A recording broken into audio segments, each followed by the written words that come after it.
Então vamos lá, né? Semana passada ficou uma tarefinha. Quem conseguiu fazer alguma coisa?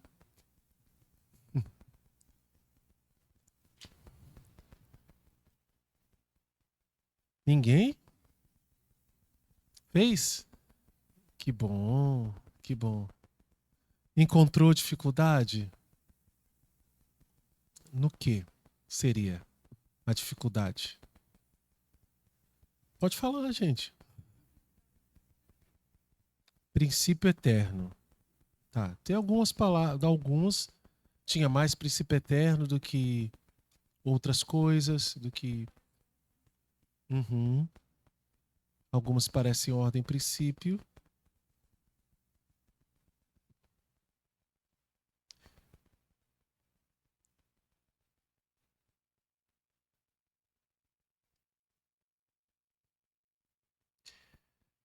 Que mais?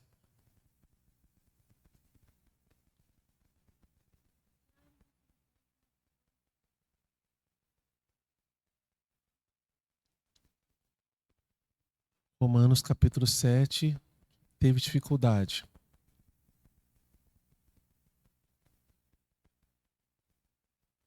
Gente, sumiu o meu arquivo aqui. Olha que beleza.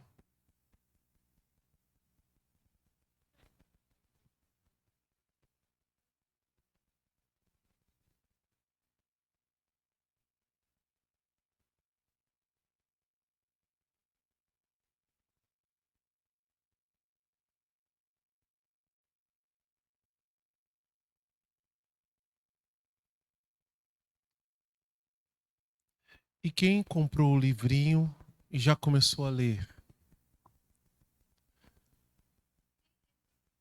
Não tem. Não chegou na loja. Infelizmente, não chegou na loja.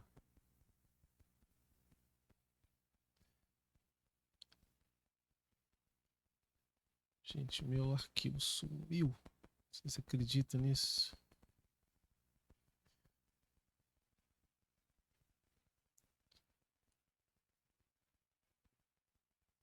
Não, não, é outra coisa. É o arquivo que eu tenho aqui, a formação. Mas eu tenho como achar ele de outra forma.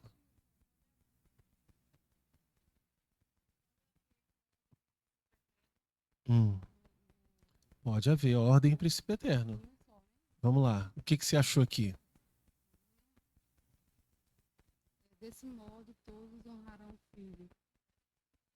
E como Honra o pai. aquele Aquele que que não não honra, honra o filho, não honra o pai eu vou ter que o enviou. Então, aqui tem o quê? Ele tá. Olha só, ela trouxe aqui, se você puder pegar agora, o Evangelho de São João, capítulo 5, né? João 5,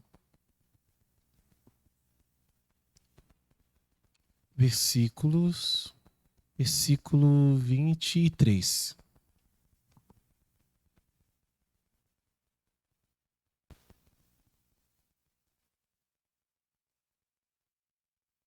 Aí o que está aqui? A Bíblia dela é Ave Maria. Está escrito assim: desse modo, todos honrarão o filho, bem como honram o pai. Aquele que não honra o filho, não honra o pai que o enviou. O que vocês acham? Promessa é, porque todos honrarão o filho. Desse modo, todos honrarão o filho, bem como honram o pai.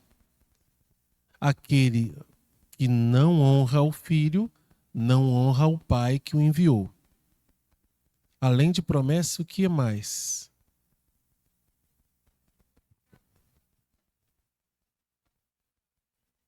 Hum? Pode falar mais alto. Ordem. Onde está a ordem? Qual é a ordem especificamente? Mas eu peguei só o versículo, só o 23 que você me tinha me apontado, né? Isoladamente.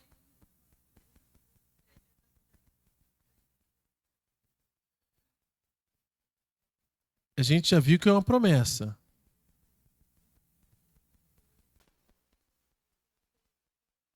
Tá aqui.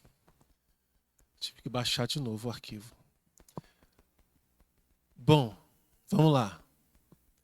Este versículo é uma promessa, claramente, desse modo, tá? Tô só isolando o versículo, tá? Desse modo, todos honrarão o filho. É uma profecia, uma promessa. Todos honrarão o filho como honram o pai. Ele está falando aqui para quem? Para os judeus que cercaram ele. A partir do capítulo 5 e 6 inteiro, e 7, Jesus tem vários, do Evangelho de São João, Jesus tem vários embates com os judeus que ficam questionando ele. Não, 5, 6, 7 e 8. É uma luta. E ele vai dizendo várias vezes, com clareza, quem ele é. E eles não acreditam. Né? Então aqui ele está dizendo para aqueles judeus que todos honrarão o filho, ou seja, eles vão ter que reconhecê-lo como reconhecem o pai, honram o pai. Toda a liturgia, tudo que era feito em honra a Deus, que Jesus ensinou a chamar de pai. Ele fala ao pai porque ele é o filho. Então ele começa a falar isso. Mas eles não entendiam essa linguagem. Eles entendiam que era Deus. Então, quando ele começa a falar isso e começa a chamar Deus de pai, aí que eles ficam loucos mesmo, né? Mas aqui está dizendo que isso acontecerá. Então, é uma promessa. Só que depois, em seguida, ele dá um princípio eterno no mesmo versículo. Aquele que não honra o filho, não honra o pai que o enviou. Ou seja, isso é uma regra. Jesus está dizendo, se vocês não aceitarem o filho, vocês vão rejeitar o pai. Então não adianta. Por isso que foi muito sério. Por isso que eles ficaram com muito ódio de Jesus, por isso que eles queriam destruir Jesus. Porque se eles reconhecessem Jesus, eles tinham que mudar todo o jeito que eles estavam crendo até aquele momento. Eles tinham que reconhecer que Jesus era o Filho de Deus para continuar o culto ao Pai. Que Jesus era o Messias que eles estavam esperando. Mas Jesus foi o Messias que eles não estavam esperando.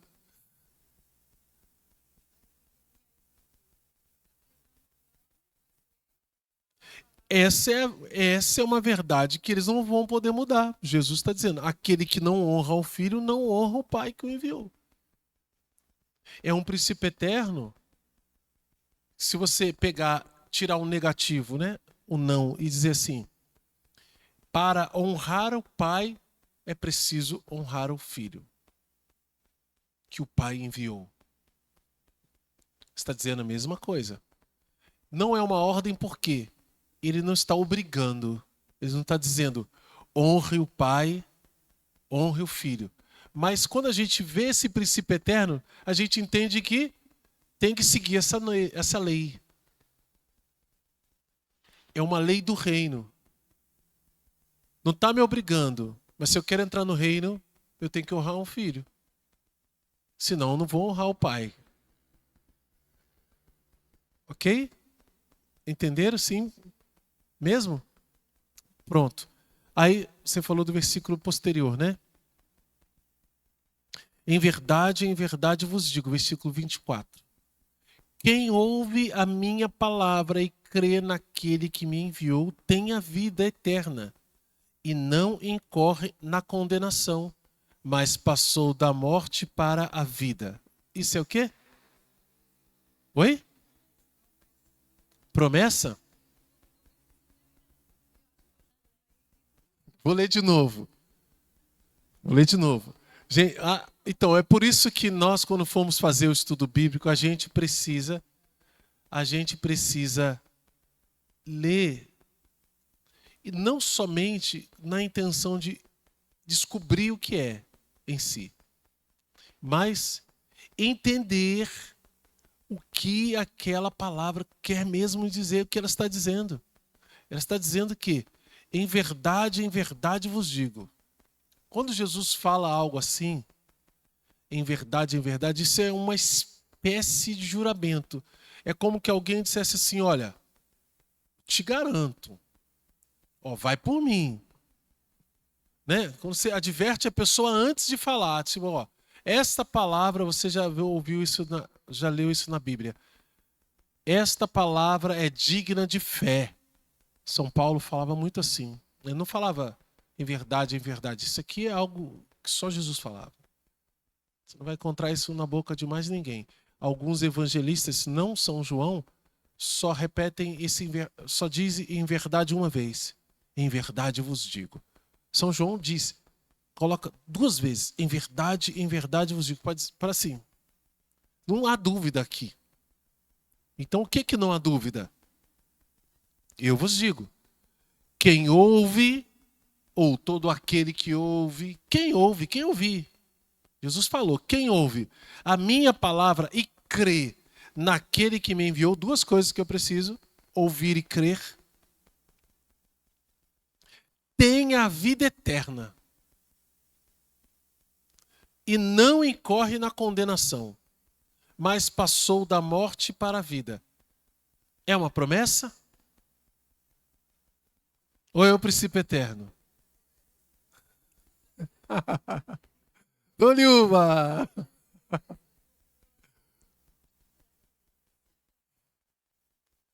A promessa tem a característica de quê? De algo que vem no futuro. Então o verbo não está no futuro.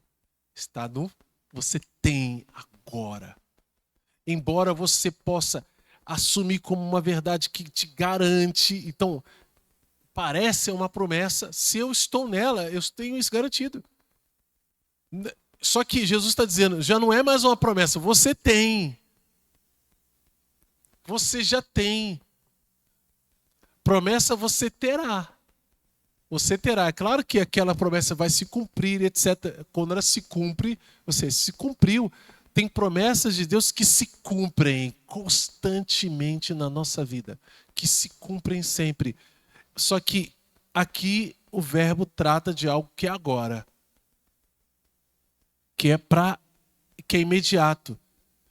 Quem ouve e crê, esse tem a vida eterna.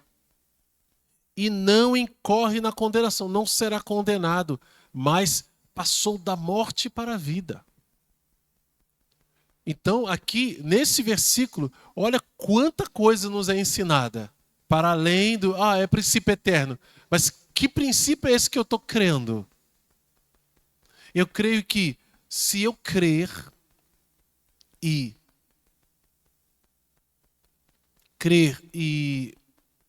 naquele que enviou tiver fé, em verdade vos digo, quem ouve, se eu ouvir e crer, ou seja, a primeira ação, a primeira atitude que me é pedida é ouvir. E isso para o judeu é caríssimo, porque lá atrás, o primeiro mandamento, quando Deus fala para Moisés, qual é o primeiro mandamento? Ele diz o que primeiro? Ouve, Israel. O teu Deus é o único Deus. Então, Israel tem que ouvir. Nós temos que ouvir. E esse ouvir é aquela atenção à palavra para que nós possamos realmente compreendê-la. Por isso que Jesus fala, tem olhos e não veem, ouvidos e não ouvem. Tem muita gente que escuta a palavra de Deus, mas é como se não escutasse. E gente que escuta com atenção de leitor, mas não tem a atenção de quem crê. Não adianta ler a Bíblia sem fé. A palavra não penetra na nossa alma. É como o terreno do meio do caminho. A palavra não é semeada lá, a semente da palavra, não é? Vem o quê? Vem os pássaros do céu e comem. E Jesus explica, Satanás vem e rouba a palavra. Ela nem chega a entrar na terra, não germina. Então, olha a importância desse princípio eterno. Olha o que tem aqui. Em verdade vos digo, Jesus está dizendo, quem ouve a minha palavra e crê naquele que me enviou, tem a vida eterna e não incorre na condenação. Eu tenho a vida eterna, não há dúvida. Isso. Uma verdade absoluta. Por isso que eu falei, é comparável a um dogma. Eu falo assim, a gente é como se fosse um dogma. Pensa num dogma, é uma coisa que não vai mudar, né? É isso aqui. E aí diz, não incorre na condenação, mas passou da morte para a vida. É aquilo que não muda. Eu passo da morte para a vida. O que isso significa? Porque quando eu não acreditava, eu estava na morte. Quando eu não tinha Deus, eu estava na morte, eu não tinha vida eterna. Ah, mas eu estou vivo. Sim, mas no dia que chegar a morte, não vai ter vida eterna depois. Por isso que Jesus diz, de que vale o homem ganhar o mundo inteiro se ele perde a sua alma. Deixe que os mortos enterrem seus mortos. É isso que quer dizer. A vida, essa vida, ela acaba aqui. Mas para quem crê e para quem não crê, ela continua depois. Para quem não crê e despreza a Deus, vai ressuscitar para a condenação. Por isso que nós precisamos. Olha um versículo aqui que fez, né? A gente vai seguindo, quando pensa que não. Olha quanto tempo meditando num versículo, numa palavra que Deus está dizendo. Por isso que a gente precisa lutar pela salvação dos nossos. Às vezes, algumas pessoas não vão nos ouvir.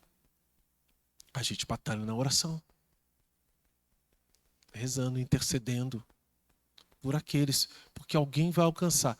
Eu tenho um testemunho de uma mulher, ela é oftalmologista e ela sempre trabalhou muito, né, bem-sucedida, e na época da pandemia ela continuou trabalhando e todo um processo na vida dela. A mãe dela é muito católica, mas ela não ia na igreja, né? E faltava os dias santos, quando tinha, que é sua Bíblia? Quando tinha Páscoa, feriados santos assim, pegava fim de semana e ia passear com a família, ia para um resort, ia para alguma coisa para poder distrair. E a mãe rezando, a mãe rezando, a mãe rezando. E nada de ouvir, nada. Um dia, ela estava dirigindo, correndo de da clínica para o hospital, alguma coisa assim, que ela trabalha em clínica, trabalha em hospital. Ela zapeando no Instagram. Ixi, consegui quebrar a tela. Zapeando no Instagram. E me encontrou fazendo estudo bíblico lá. E por Deus, ela ficou. Ficou, e ali Deus pegou ela. No outro dia ela entrou de novo, começou a fuçar, começou a ver, e chegou para a mãe dela e falou: mãe, como é que eu faço para me confessar? Aí foi confessar, foi mudando. Começou a ir à missa domingo, voltou. Depois de alguns meses, a mãe dela me contou isso lá em Cachoeira Paulista, que ela vai lá direto. A dona... Esqueci o nome dela. Lembro da filha, que é a Marcela. A mãe dela, eu não lembro o nome. E ela falou, olha, tanto que eu rezava para essa menina. E ela não ia à missa, ela faltava à missa domingo. Dia santo ela ia passear, não celebrava, não fazia nada. Olha, você vê. Eu falei, Deus pegou ela numa esquina que ela não esperava. Então, só para fechar, a gente luta tanto pela salvação dos nossos, né? Pela vida eterna deles. A gente às vezes fala com as pessoas, só que as pessoas, tem gente que não quer ouvir a gente. Vai dar briga em casa, né? Dá confusão, você quer, tenta. Então tá bom. Então não fale, viva a fé. E reze. É a Marcela? Ah, não, é a Lana, né?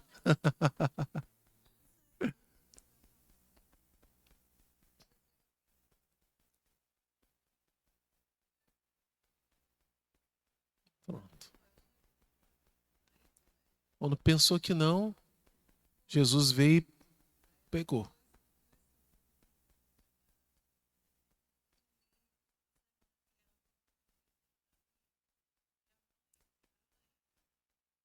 Oração. É. Então, gente, é isso aí. Não precisa falar mais nada. A oração resolve. Resolve. Não desistir. Não desistir. O exemplo mais famoso na igreja é Santa Mônica. É o exemplo mais famoso. Que ninguém precisa de tanto tempo, né? Para rezando. É. É. Deus tem seus caminhos. Deus tem seus caminhos. Ele sabe alcançar cada coração. Vamos lá. Hoje o tema eu vou tentar ser bem certinho para a gente não atravessar muito o horário, tá, gente? Não que a gente tenha perdido tempo, não, mas é para não avançar também demais. O Espírito Santo, intérprete da Sagrada Escritura. Na Sagrada Escritura, Deus fala ao homem à maneira dos homens. Não, eu acho que eu já passei essa aqui. Sim.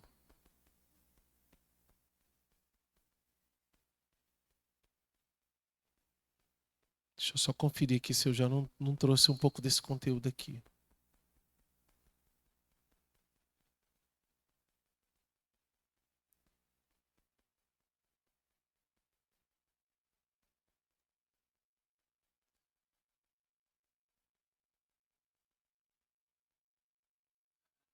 Ah, não, é isso aqui mesmo. Vamos lá. Na Sagrada Escritura, Deus fala ao homem à maneira dos homens.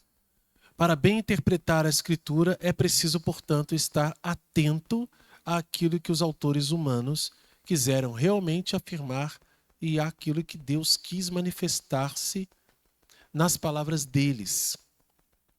Para descobrir a intenção dos autores sagrados, há de se levar em conta as condições da época e a cultura deles, os gêneros literários em uso naquele tempo, os modos então correntes de sentir, falar e narrar.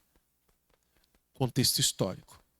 Pois a verdade é apresentada e expressa de maneiras diferentes nos textos que são de vários modos históricos, proféticos ou poéticos, ou ainda demais gêneros de expressão. Mas, já que a Sagrada Escritura é inspirada, há outro princípio da interpretação correta, não menos importante que a anterior, e sem a qual a Escritura permaneceria letra morta. A Sagrada Escritura deve também ser lida e interpretada com a ajuda daquele mesmo Espírito em que foi escrita. O Concílio Vaticano II indica 3 critérios para uma interpretação da Escritura conforme o Espírito que a inspirou. Bom, antes de prosseguir, só fechar bem essa primeira parte. Existe todo o contexto histórico em que cada livro foi escrito. E a cultura do povo ao qual Deus se dirigiu, que é a cultura judaica. Há muito da cultura judaica que nós não conhecemos. E nós só conseguimos ler e interpretar a Sagrada Escritura corretamente graças à igreja. Imagina que nós encontrássemos uma Bíblia hoje aqui e a Bíblia, como conhecemos, um livro assim, começou a ser produzido 1600 e pouco, para frente. Antes, os livros eram separados. Eu não tinha uma Bíblia assim, um livrão. Pouquíssimas, se houve, eram pouquíssimos exemplares. Para trás, então, menos ainda. Então, como é que o povo conhecia a palavra de Deus? Ouvindo. Os pregadores. A Santa Missa. Era assim que o povo conhecia a palavra de Deus. E o povo mais simples, como é que começou a entender a palavra de Deus? Rezando terço. E contemplando os mistérios. Então, ao menos era o centro da fé, os mistérios da redenção, o povo ia sabendo. Aí depois, e nisso, pelo menos, ou talvez somente nisso, quem puxou o carro, né, foi a Reforma Protestante. Né? Mas já lá, Dom Bosco e outros santos trabalhavam com gráficas para poder ampliar e acelerar o processo de palavra de Deus na mão das pessoas. Embora a igreja sempre teve muita cautela, justamente porque para não ocorrer a livre interpretação que os protestantes fazem. E aí toda a confusão com relação à interpretação bíblica. Lembra que eu comentei nas primeiras aulas sobre as heresias? Isso era bispo, padre, que tinha Bíblia, que podia ler os textos, que conhecia a tradição. Agora imagina a Bíblia na mão das pessoas, à vontade, sem ninguém para explicar. E o que você acha que acontece? Dá ruim, não dá? Muito ruim. Só que alguns historiadores, principalmente marxistas, comunistas, acusam a igreja de querer reter para si, para não perder o controle sobre as pessoas. É uma visão mundana. Na visão mundana, como se vê tudo de maneira mundana, tudo é manipulação, tudo tem alguma coisa por trás, tudo tem uma mentira, vem de toda uma desconfiança maquiavélica. É claro que vai pensar assim. Mas quem tem fé entende que é o patrimônio da fé, que é o depósito da fé que está sendo defendido, protegido. Caso contrário, se perde. Parênteses. Para um escriba poder fazer o trabalho dele, ele tinha que estudar muito. Ele tinha que ter uma perfeição na cópia da palavra de Deus assim impressionante. Você sabe que o hebraico ele é todo desenhado, né? As letras você escreve diferente de nós, a gente escreve de esquerda para direita, eles da direita para esquerda, é todo um processo diferente, culturalmente diferente. E aquilo é um verdadeiro ritual, onde para você copiar um livro bíblico, muito tempo e muito caro, porque exigia que alguém qualificado e só aquela pessoa poderia fazer aquilo. Não era qualquer um. Não é como hoje. Então, quando a gente percebe isso, a gente entende por que é tão importante a igreja preserva isso. Você precisa compreender o que se vivia naquele tempo. Então, quando os padres nos enriquecem com detalhes sobre eventos como as bodas de Caná, que é tão falado, né?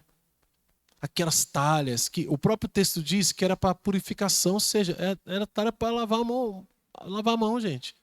O povo que chegava com mão suja, pé sujo. Por quê? Você andava de sandália, deserto, não tinha rua calçada, você chegava com o pé cheio de poeira, pegava aquela água, lavava o pé, lavava a mão, jogava um pouco de água no rosto, aí o dono ia lá, pegava perfume, passava em você, te ungia, beijava, cheio de rituais. Então, tudo aquilo tem um significado profundo.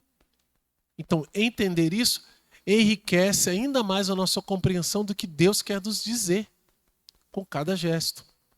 Não que, lendo a palavra de Deus, a gente não é alcançado pela força dela. Mas quando a gente entende cada vez mais, em quem estuda hebraico, grego, latim, aramaico, pode ler os originais e encontrar outras realidades que nós, que não sabemos, não conseguimos penetrar nessas realidades. Mas elas enriquecem cada vez mais. Mas só isso não basta. Porque tem muita gente que é isso, que sabe isso, que é cientista, mas sem a fé com que ela foi inspirada, que é o que a igreja está dizendo, sem o Espírito Santo, você não penetra na verdade dessa palavra. É só olhar as discussões de Jesus com os fariseus e os escribas. Eles eram as pessoas que tinham autoridade para interpretar. Jesus desenhava na frente deles, ó, aqui, é isso aqui. E eles diziam, não pode ser. Não é. Não aceitavam. E quando eles viram que era, mesmo assim, rejeitavam. Seguindo. Prestar muita atenção ao conteúdo e à unidade da Escritura inteira. Pois, por mais diferentes que sejam os livros que a compõem, a Escritura é una em razão da unidade do projeto de Deus, do qual Cristo Jesus é o centro e o coração, aberto depois de sua Páscoa. O coração de Cristo designa a Sagrada Escritura, que dá a conhecer o coração de Cristo.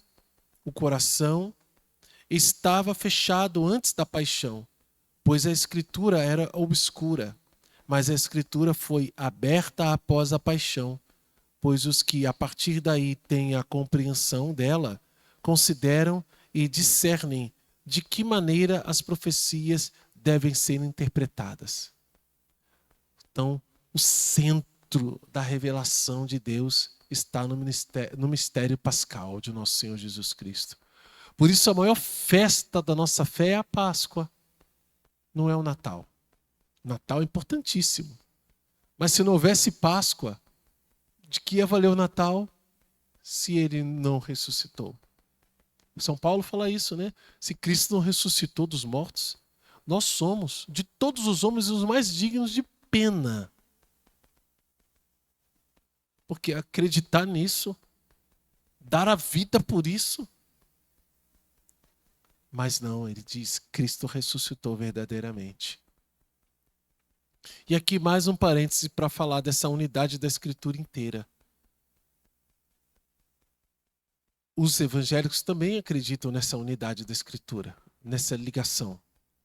Mas por que então tem tanta diferença? Porque eles rejeitaram justamente os livros que apoiam muitas outras realidades que a igreja crê e professa dogmaticamente. Por causa da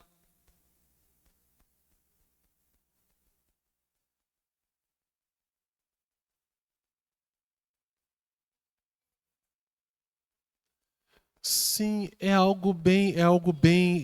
bem.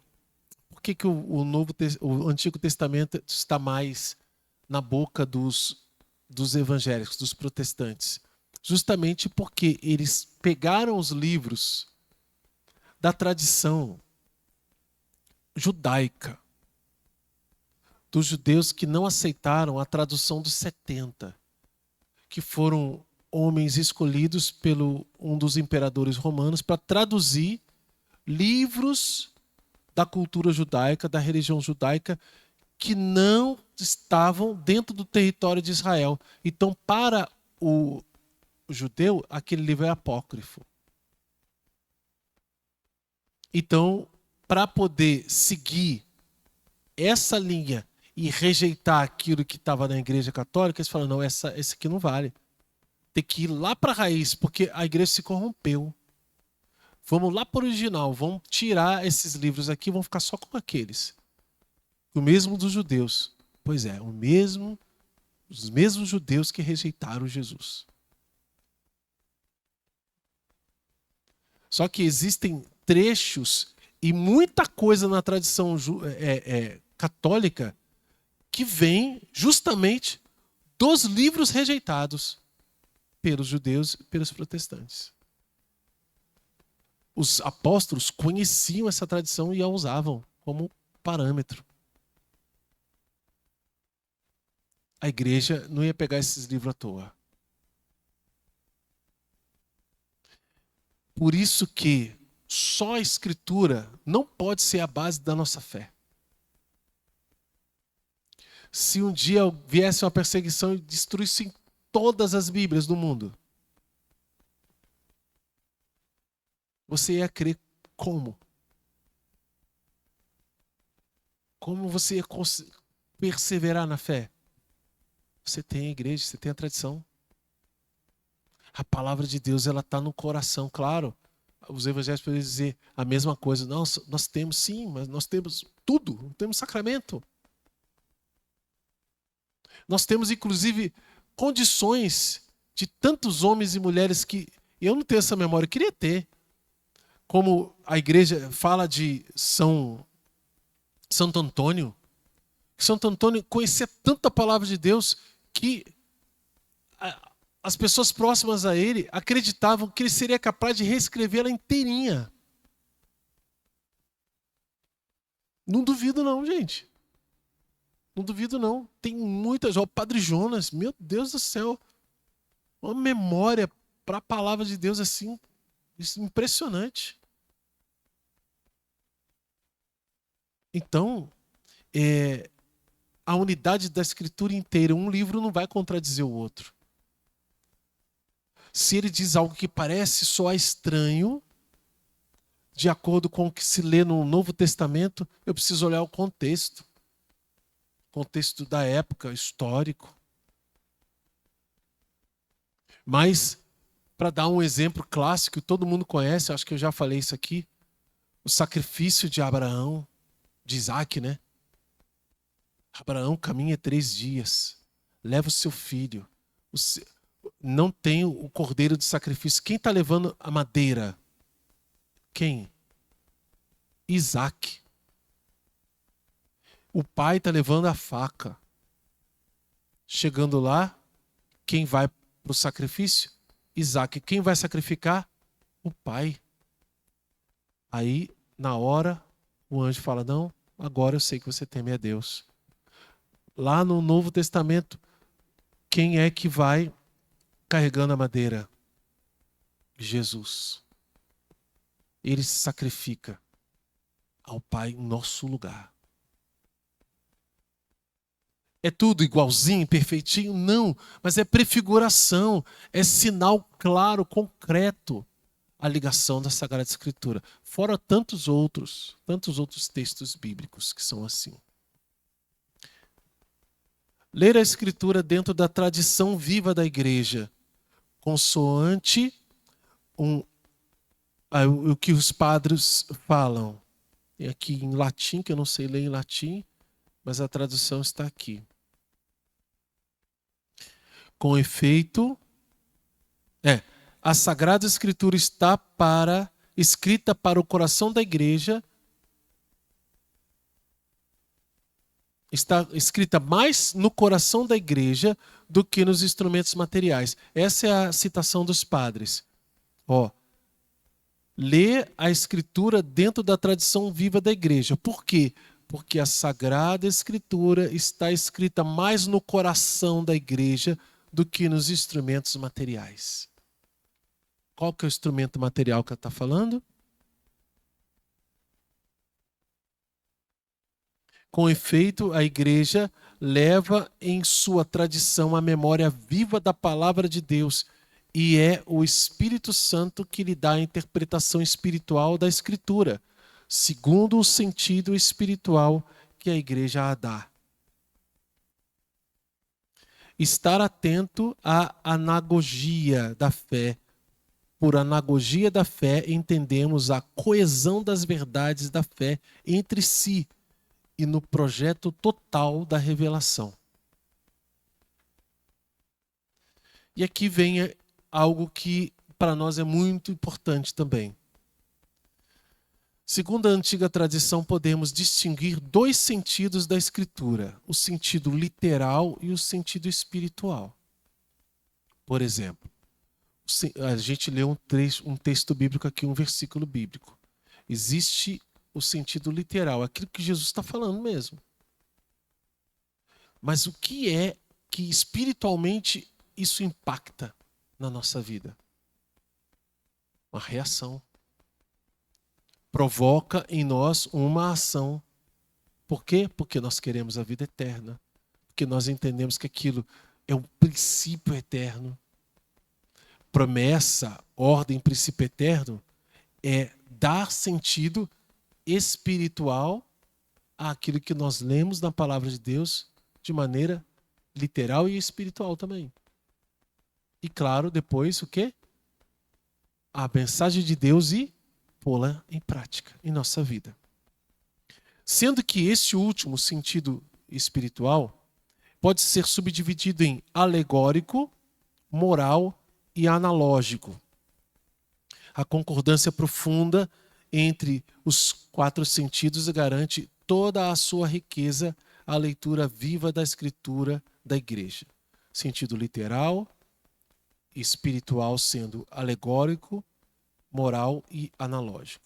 Sentido literal é o sentido significado pelas palavras da Escritura e descoberto pela exegese que segue as regras da correta interpretação. Todos os sentidos devem estar fundados no literal.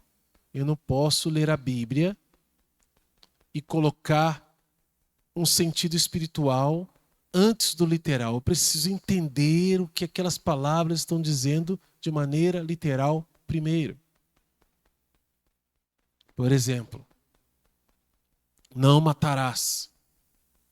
Eu não posso colocar uma interpretação em cima do não matarás com uma outra coisa, tornar aquilo mais leve.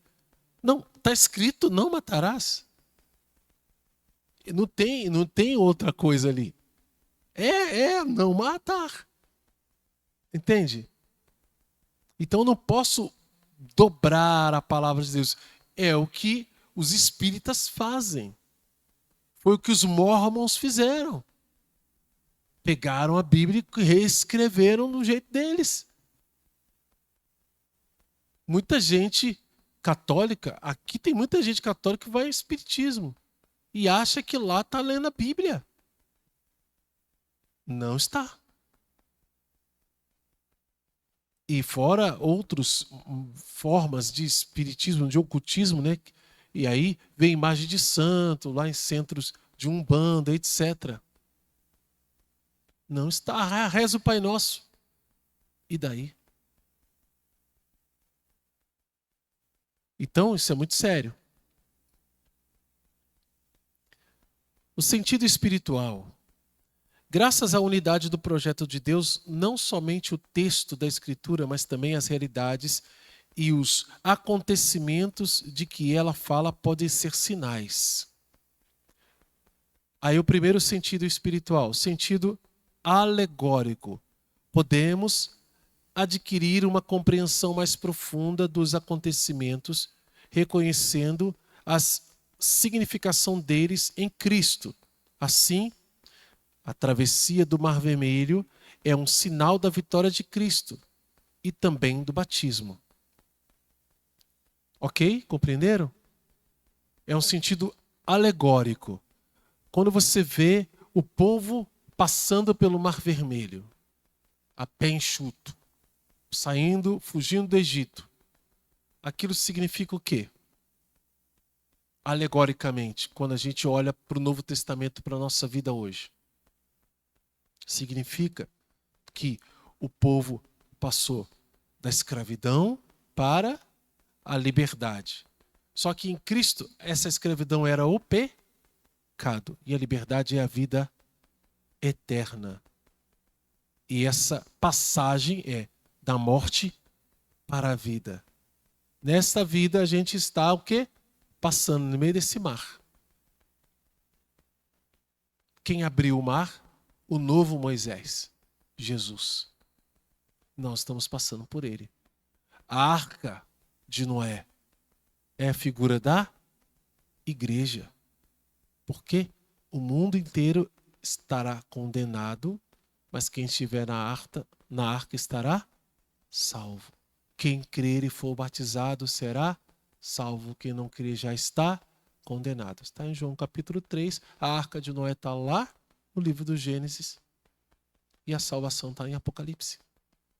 O sentido alegórico nos faz enxergar Jesus em todos esses lugares. Que é aquilo que nós líamos antes, a compreensão total da igreja. É o mesmo exemplo do sacrifício de Isaac. Amém? Entenderam? Sentido moral. Os acontecimentos relatados na Escritura devem conduzir-nos a um agir justo.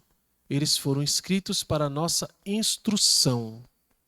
Ou seja, os ensinamentos, as normas, as leis, quando a gente pega uma ordem de Deus na palavra, é para a gente o quê? Para a gente obedecer. É para a gente fazer aquilo. É para a gente colocar em prática.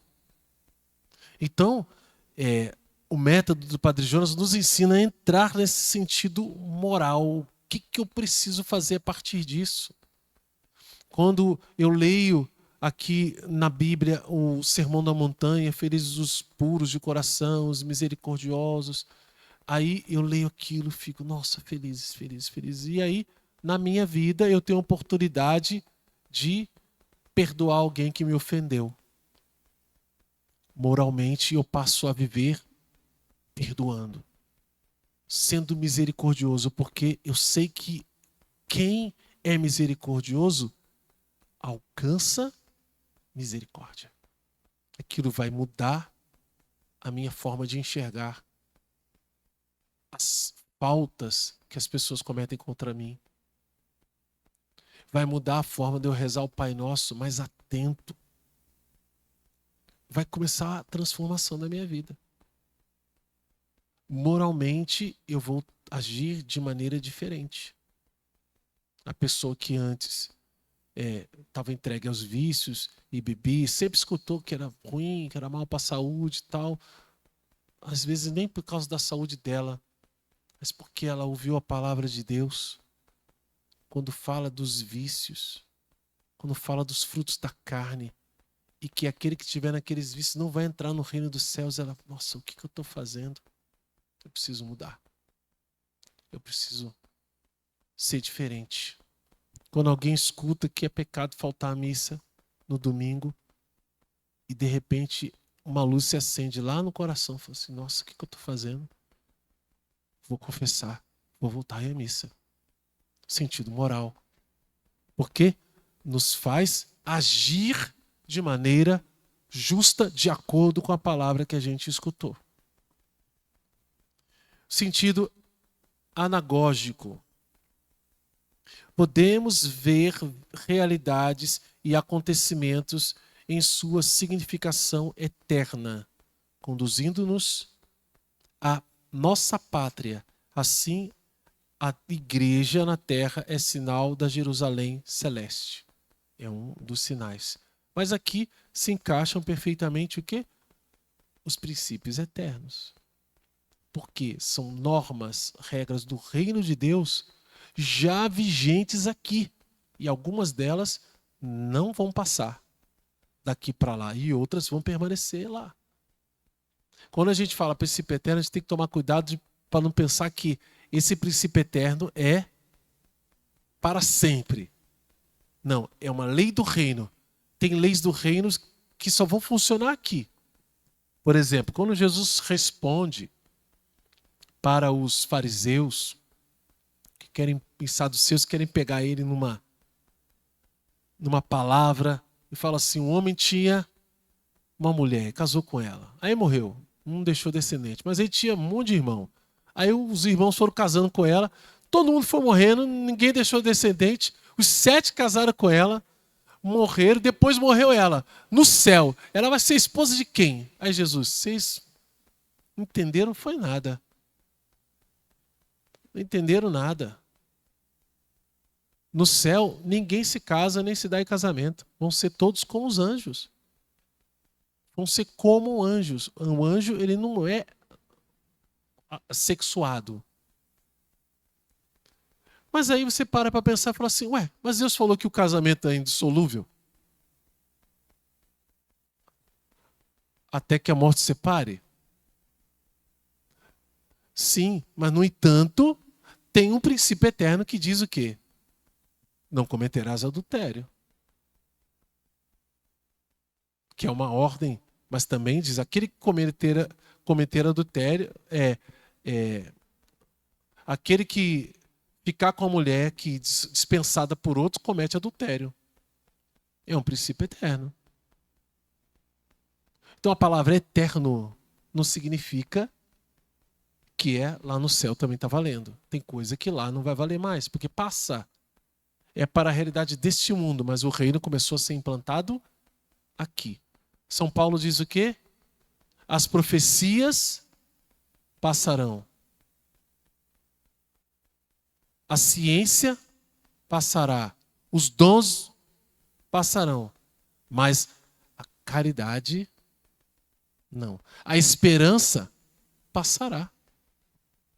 A fé passará. No céu não vai precisar de fé. Fé é para aqui. Depois que enquanto você vive, você precisa de fé e de esperança. Amor é para sempre. A caridade, o amor a Deus e aos outros é eterno, porque é a essência de Deus. Deus é amor. Então há princípios eternos que nos remetem a isso. Por que é tão importante o amor? Em 2 trechos da Bíblia, um deles de São Pedro, carta de São Pedro, e a outra eu não lembro onde está, é outro apóstolo, acho que São Tiago, se não me engano, eles falam da realidade do amor que cobre uma multidão de pecados. Olha que palavra forte. O amor cobre uma multidão de pecados. Quando você pecou, mas você age no amor, repara. Muitos pecados são perdoados. Você sabe quais? Não, não sei. Você não sabe. Mas a palavra de Deus, os apóstolos garantem que o amor cobre uma multidão de pecados. Com isso, se eu pecar, é só eu amar que estou perdoado. Não, se você pecar, você vai no padre. Mas não espere para amar depois. Ame sempre. E estado de graça, ame mais ainda. Porque o amor cobre uma multidão de pecados. Mas será que é só o seu?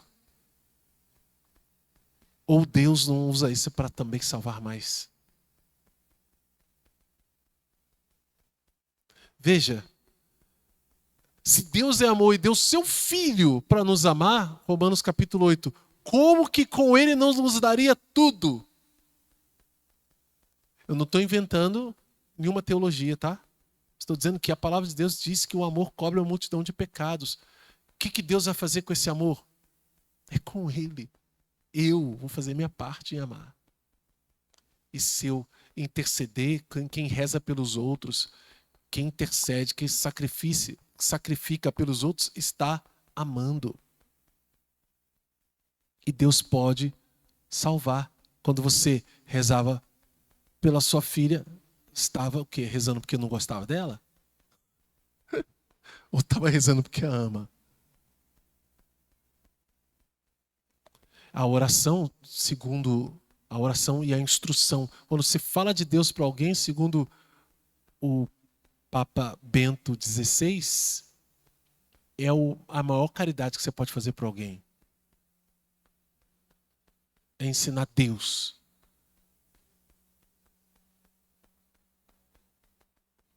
Não escutei.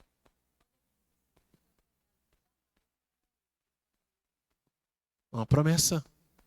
É uma promessa. Deus está dizendo, uma vez perdoado, perdoado. Perdoado. É constrangedor, né? O amor de Deus.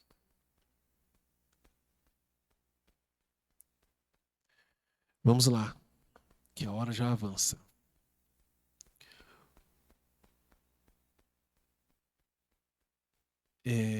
A letra ensina o que aconteceu, sentido literal.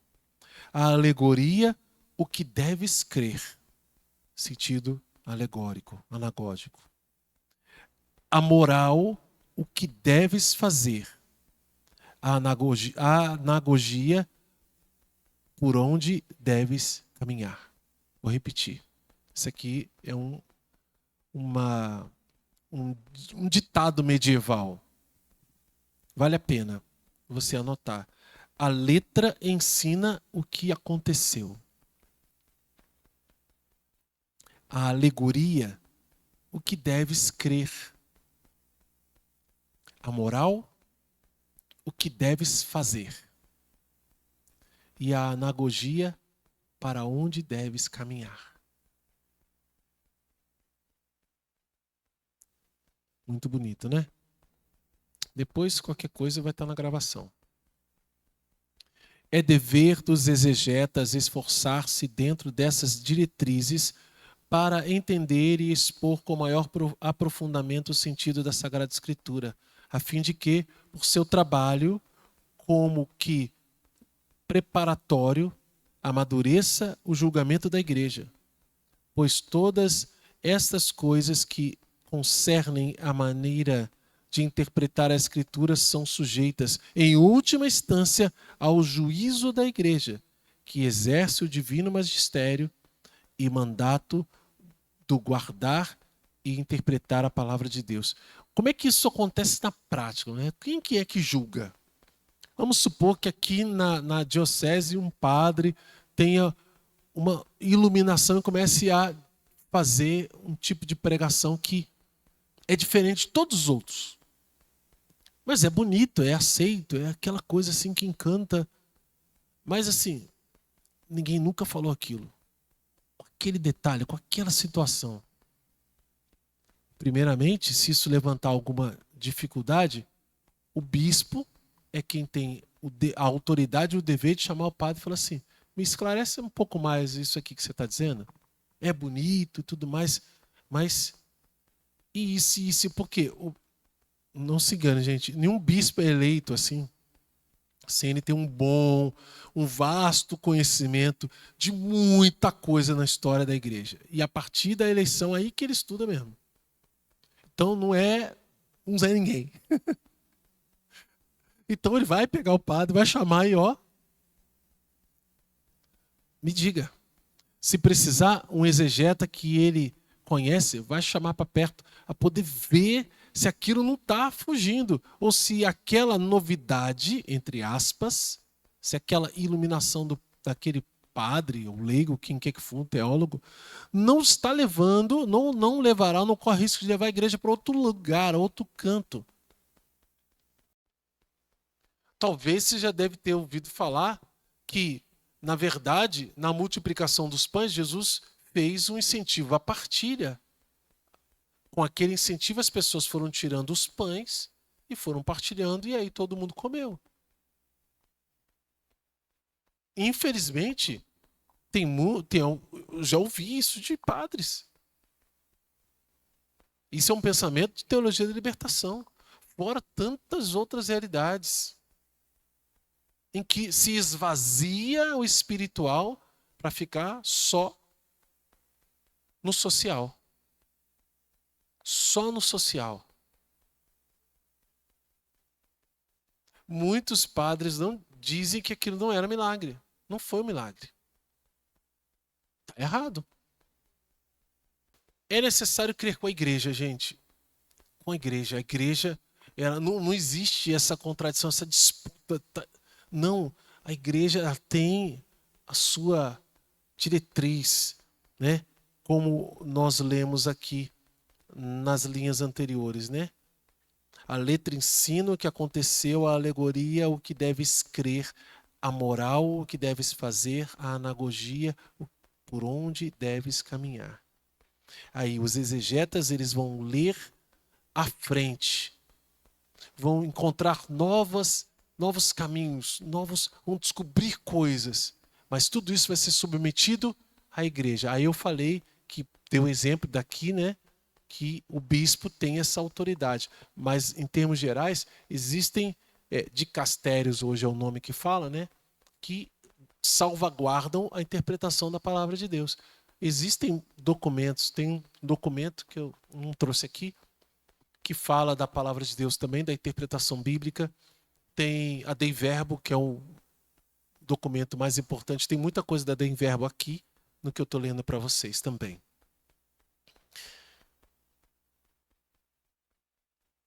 Ponto. Deixa eu ver aqui se tem mais alguma coisa aqui no final.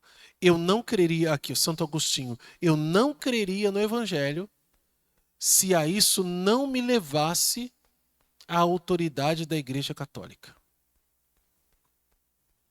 Olha essa frase. Eu não creria no Evangelho se a isso não me levasse à autoridade da Igreja Católica. Quem me leva a ler, a crer no Evangelho? A autoridade da Igreja Católica.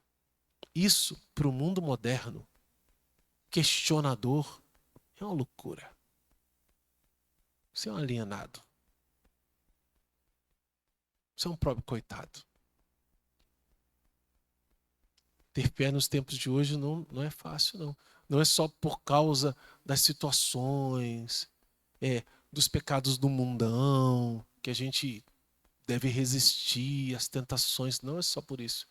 É para sustentarmos a fé verdadeira. Jesus disse assim: eu te louvo, Pai, Senhor do céu e da terra, porque escondesse essas coisas dos sábios e entendidos e revelaste aos humildes. Gente, não existe heresia vindo dos humildes. Não existe heresia vindo de gente simples que crê. Isso pega os sábios, pega os entendidos. Nem todos são assim, né? Se não olharem para alguém muito sábio, muito entendido, eu falei, ih, rapaz, aquele ali é perigoso, né? Não, pelo amor de Deus. Tem muitos homens santos e muito inteligentes, muito entendidos, muito sábios. Olha o Padre Paulo, um exemplo, né? Padre Paulo Ricardo, tantos outros aí. Dom Henrique, que faleceu, né? Tantos outros, muitos outros. Então, vamos seguir a igreja, acompanhar a igreja, a fé da igreja e ler a Bíblia como igreja, como católicos. Porque é só assim que a gente vai ler de verdade a palavra de Deus. Amém? Glória ao Pai, ao Filho e ao Espírito Santo, como era no princípio, agora e sempre. Amém. Em nome do Pai, e do Filho e do Espírito Santo. Amém.